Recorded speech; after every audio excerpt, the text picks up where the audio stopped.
तो दोस्तों एक बार फिर से स्वागत है आप सभी का आपके अपने favourite English learning channel scholar English पर। मेरा नाम है दीपिका कुमावत और मैं इस चैनल पर वेरियस कॉम्पिटिटिव एग्जाम्स के लिए इंग्लिश सब्जेक्ट टीच करती हूँ। तो बेसिकली आज के इस वीडियो में हम डिस्कस करने जा रहे हैं द हिंदू एडिटोरियल का वोकैब एनालिसिस। आशा करती हूँ कि आप इन सेशंस के साथ रेगुलरली जुड़ रहे हैं और इनका बेनिफिट भी उठा रहे हैं, क्योंकि इन सेशंस का मकसद है आपके वोकैब पावर को और ज़्यादा इन्हांस करना। और ये जो वोकैब सेशंस है ये बैंक, एसएससी, रेलवे, यूपीएससी या फिर किसी भी कॉम्पिटिटिव एग्ज़ाम के लिए इक्वली बहुत ही ज़्यादा इंपॉर्टेंट है। तो चलिए और ज़्यादा देर ना करते हुए बढ़ते हैं हमारे वोकैब शो की ओर और जानेंगे कि आज का हमारा सबसे पहला वर्ड कौन सा है। तो दोस्तों आज का हमारा सबसे पहला वर्ड आता है फ्लेगमैटिक। दोस्तों फ्लेगमैटिक का मतलब होता है शांत स्वभाव वाला, यानी कि भावनाओं में न बहने वाला। यानी कि जो व्यक्ति किसी भी कंडीशन में किसी भी सिचुएशन में बिल्कुल स्थिर रहता है, बिल्कुल मतलब कि इमोशनल रहता है, जिसकी भावनाएं जिसके जो इमोशंस होते हैं वो हमेशा एक जैसे रहते हैं, जो किसी भी सिचुएशन को कामली हैंडल करता है, जो शांत रहता है, तो उसे हम कहते हैं फ्लेगमैटिक। जिसके इमोशंस में कोई चेंज नहीं होता है तो उसे हम क्या कहेंगे, उसे हम कहेंगे फ्लेगमैटिक। और ये हमारे पास पार्ट्स ऑफ स्पीच में एग्जेक्टिव है, यानी कि विशेषण है। सिनोनिम इसका होता है काम एंड कंपोज्ड, यानी जो व्यक्ति बहुत ही ज़्यादा शांत होता है, बहुत ही ज़्यादा मतलब कि खुद को बिल्कुल यानी कि ऐसे कंपोज्ड करके रखता है। कंपोज्ड करके रखता है यानी कि मतलब कि खुद को बिल्कुल जो है वो संयमित रखता है, तो उसे हम कहते हैं काम या फिर कंपोज्ड। एंटोनिम इसका होता है इमोशनल या फिर नर्वस, यानी कि जो व्यक्ति बहुत ज़्यादा इमोशनल होता है, बहुत ज़्यादा भावुक होता है, नर्वस होता है, बेचैन होता है, तो उसे हम कहते हैं इमोशनल या फिर नर्वस। अब अगर बात करें इसके एग्जाम्पल की, तो एग्जाम्पल इसका है her phlegmatic nature helps her in tough situation.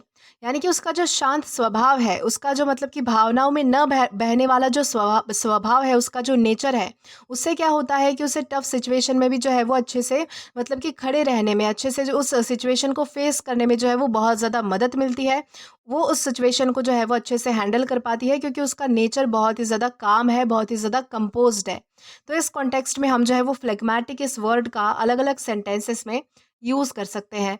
Then इसी के साथ हम आगे जाएंगे हमारे नेक्स्ट वर्ड की ओर और जानेंगे कि इसके बाद हमारा अगला वर्ड कौन सा है। दोस्तों इसके बाद हमारा अगला वर्ड आता है मॉडलिन। दोस्तों मॉडलिन का मतलब होता है अत्यधिक भावुक, यानी कि भावुक होकर रोने वाला, भावनाओं में बहने वाला। स्पेशली ये वर्ड तब यूज़ होता है जब किसी को बहुत ज़्यादा नशा करवा दिया जाता है और वो अपने इमोशंस को बाहर निकाल लेता है, यानी कि वो रोने लगता है, हंसने लगता है बहुत ज़्यादा, यानी कि इमोशनल हो जाता है, भावुक हो जाता है। आपने अक्सर देखा होगा कि जो लोग ड्रिंक करते हैं, जो लोग नशा करते हैं, वो ड्रिंक करने के बाद जो है वो रोने लगते हैं, उनके जो सारे इमोशंस हैं वो बाद में बाहर आने लगते हैं। तो उसे ही हम कहते हैं मॉडलिन, यानी कि अत्यधिक भावुक भावुक हो जाना, यानी कि भावुक होकर रोने लग जाना, तो उसे कहा जाता है मॉडलिन। और ये हमारे पास पार्ट्स ऑफ स्पीच में एग्जेक्टिव है, यानी कि विशेषण है। सिनोनिम इसका होता है सेंटिमेंटल या फिर वीपी। सेंटिमेंटल या फिर वीपी का दोनों का ही मतलब होता है बहुत ज़्यादा भावुक होना। सेंटिमेंटल का मतलब होता है भावुक होना और वीपी का मतलब होता है रोना, तो उसे हम कहते हैं सेंटिमेंटल या फिर वीपी। एंटोनिम इसका होता है अनइमोशनल या फिर काम। अनइमोशनल या फिर काम का मतलब होता है जो व्यक्ति बिल्कुल भी भावुक नहीं होता है, और काम का मतलब होता है जो व्यक्ति बहुत ही शांत रहता है, तो उसे हम कहते हैं अनइमोशनल या फिर काम। अब अगर बात करें इसके एग्जाम्पल की, तो एग्जाम्पल इसका है he got Magdalene after a few drinks, यानी कि कुछ ड्रिंक्स लेने के बाद, थोड़ी सी शराब पीने के बाद जो है वो बहुत ज़्यादा भावुक हो गया, उसके जो सारे इमोशंस है वो बाहर आने लगे, यानी कि वो भावुक होकर रोने लगा था। तो इस कॉन्टेक्स्ट में हम जो है वो मॉडलिन इस वर्ड का अलग अलग सेंटेंसेस में यूज़ कर सकते हैं। देन इसी के साथ हम आगे जाएंगे हमारे नेक्स्ट वर्ड की ओर और जानेंगे कि इसके बाद हमारा अगला वर्ड कौन सा है। दोस्तों इसके बाद हमारा अगला वर्ड आता है डिस्कॉम्बोब्यूलेट। दोस्तों डिस्कॉम्बोब्यूलेट का मतलब होता है घबरा देना, उलझन में डाल देना, किसी को कंफ्यूज कर देना। यानी कि जब आप किसी को बहुत ज़्यादा नर्वस कर देते हो, उलझा देते हो, किसी को जो है वो बहुत ज़्यादा घबराहट महसूस करवा देते हो, यानी कि जब कोई एक व्यक्ति या फिर कोई ऐसी कोई चीज़ होती है, ऐसा कोई मतलब कि ऐसा कोई काम होता है जो सामने वाले व्यक्ति को नर्वस फील करवा देता है, तो उससे हम क्या कहते हैं, डिस्कॉम्बोब्यूलेट करना हम उसे कहते हैं। और ये हमारे पास पार्ट्स ऑफ स्पीच में वर्ब है, यानी कि क्रिया है। सिनोनिम इसका होता है कंफ्यूज या फिर अपसेट। कंफ्यूज का मतलब होता है कि बहुत ज़्यादा मतलब कि घबरा देना, उलझन में डाल देना, और अपसेट का भी सेम मतलब होता है कि घबरा जाना। एंटोनिम इसका होता है क्लैरिफाई या फिर काम। यानी कि क्लैरिफाई का मतलब होता है कोई चीज़ स्पष्ट होना, और काम का मतलब होता है शांत होना, तो उसे हम कहते हैं क्लैरिफाई या फिर काम। अब अगर बात करें इसके एग्जाम्पल की, तो एग्जाम्पल इसका है I got discombobulated in the interview, यानी कि मैं इंटरव्यू में जो है वो बहुत ज़्यादा घबरा गया था, बहुत ज़्यादा कंफ्यूज हो चुका था। तो इस कॉन्टेक्स्ट में हम जो है वो डिसकॉम्बोब्यूलेट इस वर्ड का अलग अलग सेंटेंसेस में यूज़ किया जा सकता है। देन इसी के साथ हम आगे जाएंगे हमारे नेक्स्ट वर्ड की ओर और जानेंगे कि इसके बाद हमारा अगला वर्ड कौन सा है। तो दोस्तों इसके बाद हमारा अगला वर्ड आता है ब्रैकिश। दोस्तों ब्रैकिश का मतलब होता है खारा, यानी कि नमकीन, यानी कि जो चीज़ खाने या फिर पीने लायक नहीं होती है, जो इतनी ज़्यादा मतलब कि खारी होती है, इतनी ज़्यादा नमकीन होती है कि जो आपको आपके टेस्ट को सूटेबल नहीं होती, जो आपके टेस्ट को सूट नहीं करती है या फिर एडिबल नहीं होती है टेस्ट वाइज, तो उसे हम क्या कहते हैं, ब्रैकिश कहते हैं। यानी कि जब कोई चीज़ बहुत ज़्यादा खारी होती है, नमकीन होती है, सॉल्टी होती है, तो उसे हम कहते हैं ब्रैकिश। और ये हमारे पास पार्ट्स ऑफ स्पीच में एग्जेक्टिव है, यानी कि विशेषण है। सिनोनिम इसका होता है सॉल्टी या फिर ब्रिनी। दोस्तों सॉल्टी या फिर ब्रिनी दोनों का ही मतलब होता है खारा होना, खारापन होना किसी चीज़ में। एंटोनिम इसका होता है फ्रेश या फिर स्वीट, यानी कि जो चीज़ ताज़ा होती है, जो चीज़ मीठी होती है, स्वीट होती है, तो उसे हम कहते हैं फ्रेश या फिर स्वीट।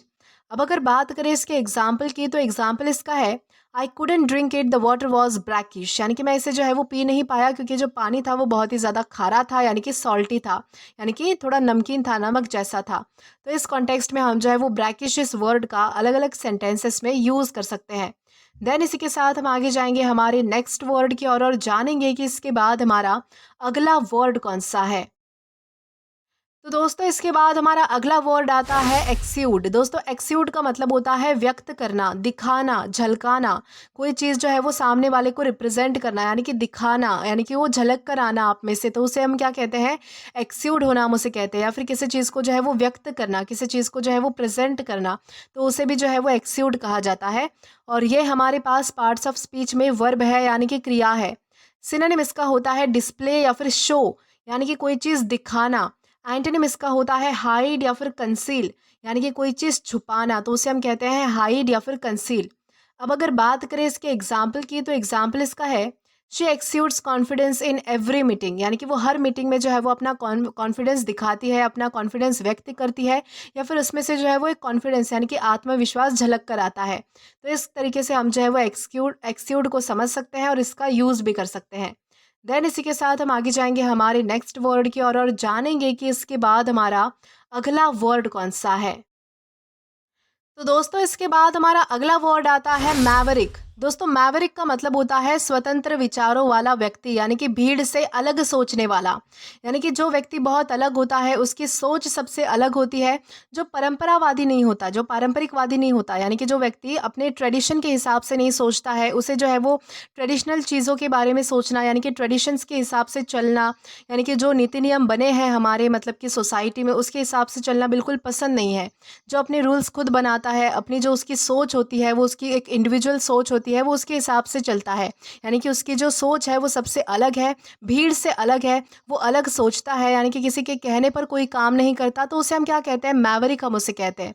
आपको इतना याद रखना है कि इंडिपेंडेंट सोच वाला व्यक्ति, तो उसे कहा जाता है मैवरिक। और ये हमारे पास पार्ट्स ऑफ स्पीच में नाउन है। सिनोनिम इसका होता है रिबेल या फिर इंडिपेंडेंट थिंकर। दोस्तों रिबेल का मतलब होता है विद्रोही, यानी कि जो अपोज में होता है, यानी कि जो किसी चीज़ का विद्रोह करता है, अपोजिशन में होता है, अपोज करता है किसी चीज़ को, तो उसे हम कहते हैं रिबेल। और इंडिपेंडेंट थिंकर का मतलब होता है स्वतंत्र विचार रखने वाला व्यक्ति। एंटोनिम इसका होता है फॉलोवर या फिर ट्रेडिशनलिस्ट। फॉलोवर का मतलब होता है कि कोई व्यक्ति किसी को फॉलो करता है, किसी के विचारों को फॉलो कर सकता है, किसी व्यक्ति को फॉलो कर सकता है, यानी कि एक तरीके से वो अपने आप में सीमित नहीं है, यानी कि वो दूसरों तक भी जाता है, दूसरों को भी फॉलो करता है। वो अपने विचार नहीं रखता, दूसरों के विचार रखता है, क्योंकि वो दूसरों को फॉलो करता है। दूसरा हमारा वर्ड आता है ट्रेडिशनलिस्ट। दोस्तों ट्रेडिशनलिस्ट का मतलब होता है परंपरावादी।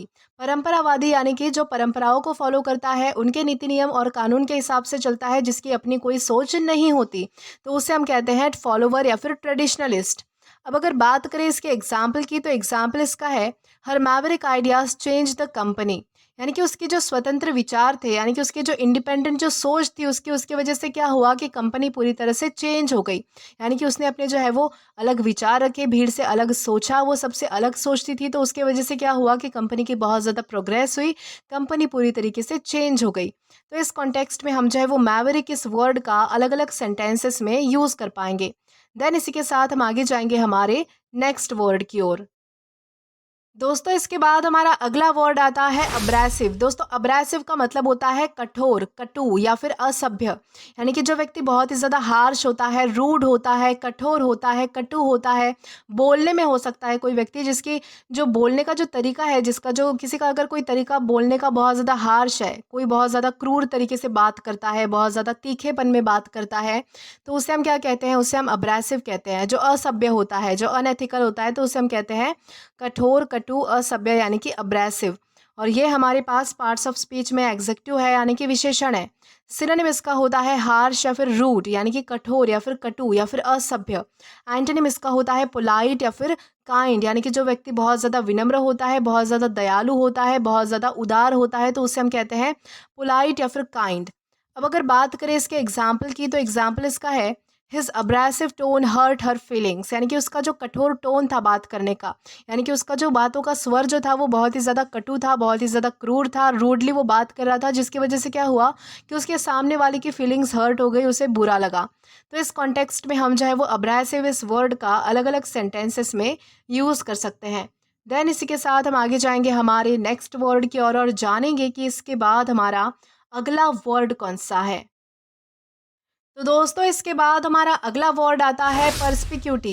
दोस्तों पर्सपिक्यूटी का मतलब होता है स्पष्टता या फिर सरलता। यानी कि जो चीज़ बहुत ज़्यादा क्लियर होती है, ट्रांसपेरेंट होती है, स्पष्ट होती है, सरल होती है, समझने लायक होती है, जिसे आसानी से समझा जा सकता है, तो ऐसी स्पष्ट चीज़ों को, ऐसी सरल चीज़ों को हम कहते हैं पर्सपिक्यूटी।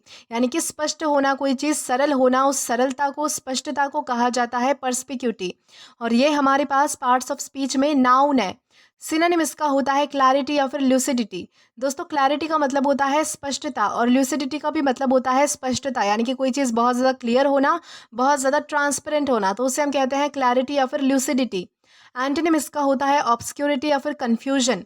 यानी कि जो चीज़ अस्पष्ट होती है, थोड़ी धुंधली होती है। ऑब्सक्योरिटी का मतलब होता है अस्पष्ट होना और कन्फ्यूजन का मतलब होता है कि भ्रमित होना, यानी कि कोई चीज़ में जो है वो उलझन होना, तो उसे हम कहते हैं ऑब्सक्योरिटी या फिर कन्फ्यूजन। अब अगर बात करें इसके एग्जाम्पल की, तो एग्जाम्पल इसका है हिज राइटिंग लैक्स पर्सपिक्यूटी। यानी कि उसकी लिखावट में जो है वो स्पष्टता नहीं है, यानी कि स्पष्टता की कमी है, स्पष्टता का अभाव है। उसकी जो लिखावट है वो समझने लायक नहीं है, वो बहुत ज़्यादा कंफ्यूज करने वाली है और उसमें सरलता और स्पष्टता कहीं भी नहीं है। तो इस कॉन्टेक्स्ट में हम जो है वो पर्सपिक्यूटी इस वर्ड का अलग अलग सेंटेंसेस में यूज़ कर सकते हैं। देन इसी के साथ हम आगे जाएंगे हमारे नेक्स्ट वर्ड की ओर और जानेंगे कि इसके बाद हमारा अगला वर्ड कौन सा है। तो दोस्तों इसके बाद हमारा अगला वर्ड आता है फेलिसिटी। दोस्तों फेलिसिटी का मतलब होता है परमानंद, यानी कि अत्यंत खुशी, यानी कि बहुत ज़्यादा खुश होना, बहुत ज़्यादा खुशी होना, बहुत ज़्यादा खुशी फील होना, हैप्पीनेस होना, तो उसे हम क्या कहते हैं? फेलिसिटी हम उसे कहते हैं। और ये हमारे पास पार्ट्स ऑफ स्पीच में नाउन है। सिनोनिम इसका होता है हैप्पीनेस या फिर डिलाइट, यानी कि बहुत ज़्यादा खुशी होना, बहुत ज़्यादा मतलब कि खुश होना। एंटोनिम इसका होता है मिजरी या फिर सॉरो, यानी कि दुखी होना, बहुत ज़्यादा मतलब कि शोक वाली स्थिति होना या फिर बहुत ज़्यादा दुख होना, तो उसे हम कहते हैं मिजरी या फिर सॉरो। अब अगर बात करें इसके एग्जाम्पल की, तो एग्जाम्पल इसका है she was filled with felicity on her wedding day. यानी कि वो अपनी शादी के दिन पर जो है वो बहुत ज़्यादा खुश थी, यानी कि अत्यंत खुशी उसे महसूस हो रही थी, उसे परमानंद फील हो रहा था, यानी कि बहुत ज़्यादा वो खुश थी। तो इस कॉन्टेक्स्ट में हम जो है वो फेलिसिटी इस वर्ड का अलग अलग सेंटेंसेस में यूज़ कर सकते हैं। देन इसी के साथ हम आगे जाएंगे आज के हमारे लास्ट वर्ड की ओर और जानेंगे कि आज का वो हमारा लास्ट वर्ड कौन सा है। तो दोस्तों आज का हमारा लास्ट वर्ड आता है मोरास। दोस्तों मोरास का मतलब होता है कीचड़ या फिर दलदल। अब ये जो वर्ड है वो लिटरली भी यूज़ होता है, यानी कि लिटरल मीनिंग के साथ भी आप इसका यूज़ कर सकते हो। यानी कि कोई चीज़ अगर, यानी कि कहीं पे अगर कीचड़ है, बहुत ज़्यादा दलदल है, जिसमें यानी कि फंसने वाली स्थिति है, तो उसमें हम क्या कहते हैं? मोरास कहते हैं। यानी कि लिटरली भी हम जो है वो दलदल को मोरास कहा जाता है। या फिर अगर आप इसका फिगरेटिव मीनिंग देखें, तो अगर कोई बहुत ज़्यादा पेचीदा स्थिति है, बहुत ही ज़्यादा जटिल समस्या है, कोई कठिन परिस्थिति है, तो उसे भी हम जो है वो मोरास कहते हैं। यानी कि हम अगर कहते हैं कि हम बहुत बार कहते हैं कि कोई व्यक्ति जो है वो दलदल में फंस फंस चुका है। अब दलदल में फंस चुका है मतलब कि वो सच में दलदल में नहीं फंसा है, बल्कि वो किसी डिफ़िकल्ट सिचुएशन में फंसा है। बस हमने दलदल ये वर्ड यूज़ करके, यानी कि मोरासिस वर्ड का यूज़ करके हमने उस सिचुएशन की इंटेंसिटी को बताया है। तो इस तरीके से हम जो है वो लिटरली और फिगरेटिव तरीके से, दोनों तरीके से हम मोरास का यूज़ कर सकते हैं।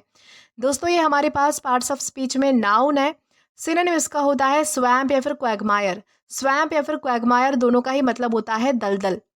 एंटोनिम इसका होता है क्लैरिटी या फिर ईज़। क्लैरिटी या फिर ईज़ दोनों का मतलब होता है स्पष्टता होना, यानी कि सरलता होना, बिल्कुल ईज़ होना कोई चीज़, यानी कि बिल्कुल आसान होना कोई चीज़। तो उसे हम कहते हैं क्लैरिटी या फिर ईज़। अब अगर बात करें इसके एग्जाम्पल की, तो एग्जाम्पल इसका है the soldiers got stuck in a morass. यानी कि जो सैनिक थे वो बिल्कुल, यानी कि पूरी तरीके से जो है वो दलदल में फंस चुके थे। तो दोस्तों, यहाँ पर हमने जो है वो लिटरल मीनिंग के तौर पर इस वर्ड को समझा है। तो आई होप आपको अच्छे से समझ आ चुका होगा कि मोरास यानी क्या होता है और किस तरीके से हम जो है वो इसका लिटरल और फिगरेटिव दोनों ही मीनिंग्स के साथ यूज़ कर सकते हैं। तो दोस्तों, आज के लिए बस इतना ही। आज की इस क्लास का पीडीएफ आप हमारे टेलीग्राम चैनल के थ्रू एक्सेस कर सकते हैं। और अगर आपने अभी तक हमारा टेलीग्राम चैनल ज्वाइन नहीं किया है, तो टेलीग्राम पर English with Deepika Kumawat search करके या फिर डिस्क्रिप्शन में दिए गए लिंक के थ्रू, साथ ही साथ अभी जो आपको आपके स्क्रीन पर क्यूआर कोड दिख रहा है, वहाँ से भी आप स्कैन करके डायरेक्टली हमारा टेलीग्राम चैनल ज्वाइन कर सकते हैं, ताकि आप कभी भी किसी भी नए आने वाले वीडियोज़ को लेकर कोई भी अपडेट्स को मिस ना करें। और दोस्तों, अगर आपको आज का ये वीडियो पसंद आया है या फिर हेल्पफुल लगा है, तो do like this video, subscribe the channel and share as much as you can. और अगर आपने इससे पहले वाले वीडियोस नहीं देखे हैं, तो यहाँ पर मैंने एक प्लेलिस्ट प्रोवाइड कर दी है, जहाँ पर आप क्लिक करके वो सभी पहले वाले वीडियोस भी देख सकते हैं और एक्सप्लोर कर सकते हैं। Till then, keep learning. Thank you.